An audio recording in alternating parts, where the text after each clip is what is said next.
വൈദ്യശാസ്ത്രത്തിലെ വളരെ പ്രധാനപ്പെട്ട ഒരു പരീക്ഷണമാണ് മൂത്രത്തിലെ ഗ്ലൂക്കോസ് അളവ് കണ്ടെത്താനുള്ള ബെനഡിക്സ് റിയേജന്റ് ടെസ്റ്റ്. മൂത്രത്തിൽ ഗ്ലൂക്കോസ് ഉണ്ടോ എന്ന് മാത്രമല്ല, എത്ര അളവിലുണ്ട് എന്നും ഇതിലൂടെ കണ്ടെത്താനാകും. ഇതാണ് ബെനഡിക്സ് റിയേജന്റ്. പരീക്ഷണത്തിനായി നമുക്ക് ആവശ്യം ഒരു ഡ്രോപ്പർ അഥവാ ഫില്ലർ, 2 ടെസ്റ്റ് ട്യൂബുകൾ, അതിൽ ഒന്നിൽ പരിശോധിക്കേണ്ട യൂറിൻ സാമ്പിൾ, മറ്റേതിൽ ഗ്ലൂക്കോസ് സൊല്യൂഷൻ.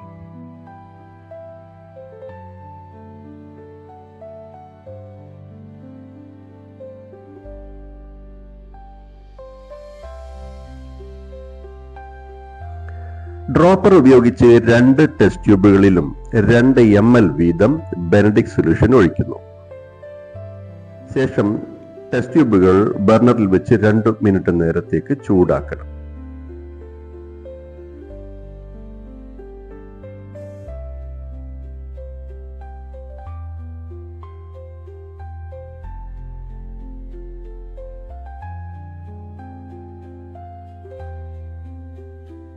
രണ്ട് ടെസ്റ്റ് ട്യൂബുകളും ചൂടാക്കുമ്പോൾ ലഭ്യമാകുന്ന പലതരത്തിലുള്ള നിറങ്ങളെ ആസ്പദമാക്കിയാണ് അതിലടങ്ങിയിരിക്കുന്ന ഗ്ലൂക്കോസ് കണ്ടെത്തുന്നത്.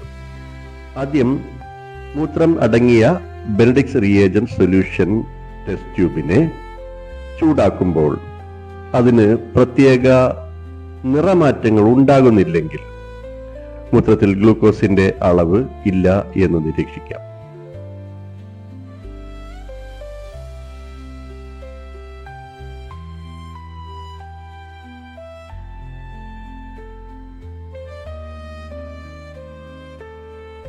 രണ്ടാമത്തെ test tube glucose, Benedict's solution എന്നിവയുടെ ഒരു മിശ്രണമാണ്. ഇത് ചൂടാക്കുമ്പോൾ ലഭ്യമാകുന്ന നിറമാറ്റങ്ങൾ ശ്രദ്ധിക്കാം.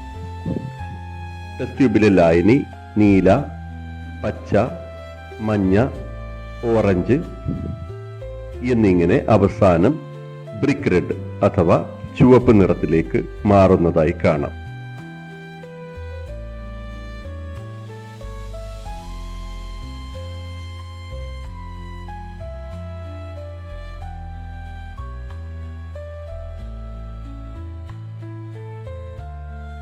നീല നിറം ഗ്ലൂക്കോസ് ഇല്ല എന്ന് കാണിക്കുന്നുവെങ്കിൽ പച്ച, മഞ്ഞ, ഓറഞ്ച് എന്നിവ ചെറിയ അളവിലുള്ള ഗ്ലൂക്കോസിന്റെ സാന്നിധ്യമാണ് കാണിക്കുന്നത്. ഒരു രോഗിയെ സംബന്ധിച്ചിടത്തോളം ചുവപ്പ് അഥവാ ബ്രിക്ക് റെഡ് നിറം മൂത്രത്തിലെ കൂടിയ ഗ്ലൂക്കോസ് അളവിനെ അഥവാ പ്രമേഹമെന്ന രോഗത്തെ സൂചിപ്പിക്കുന്നു.